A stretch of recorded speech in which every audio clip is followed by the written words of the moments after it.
Luqaas boqonnaa 8 lakkoofsa 40 waliin dubbisna.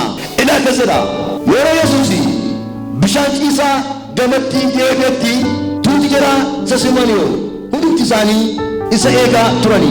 Keessumaa immoo deeggartuun mana sagadaa tokko Yaa'iroos kan jedhamu dhufee miila Yesuus irratti kufe gara mana isaatti akka dhaquuf kadhate.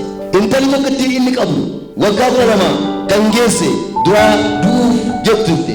Yommus Yesuus dhaquudhaaf karaa irra bu'uttis namoonni isatti tuutanii hafuura kutu turan. Kana gidduuttis dubartiin tokko turte. Isheen waggaa 12 dhiigni ishee dhaabachuu diduudhaan rakkachaa turte. Ogeessa qorichaa biraas dhaquudhaan horii ishee hundumaa fixxe. Haa ta'u malee namni tokko ishee fayyisuu hin dandeenye. Ameen. Namni tokko ishee fayyisuu hin dandeenye. Yeroo Yesuus bishaan ciisaa gamatti deebi'etti tuuti jara isa simanii hundumti isaanii isa eegaa turanii jedha. Hundumti isaanii dalasan. Hundumti isaanii isa eegaa turanii jedha.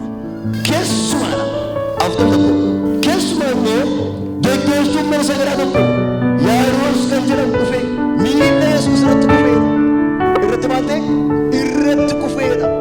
Irratti kufeetu maal jettu gara mana koo dhaqee gara isaa dhaqee gara mana koo dhaqee dhaabbatee miti irratti kufeetu gara mana koo dhaqee maal hojii buna qopheessa dhufee nyaata qopheessa dhufee daadhii wayinii qopheessa dhufee jedhe miti maal jettu rakkina jira maaltu jira.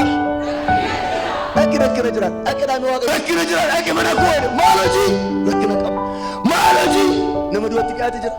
Isheen mucaa tokkittiin qaba duufee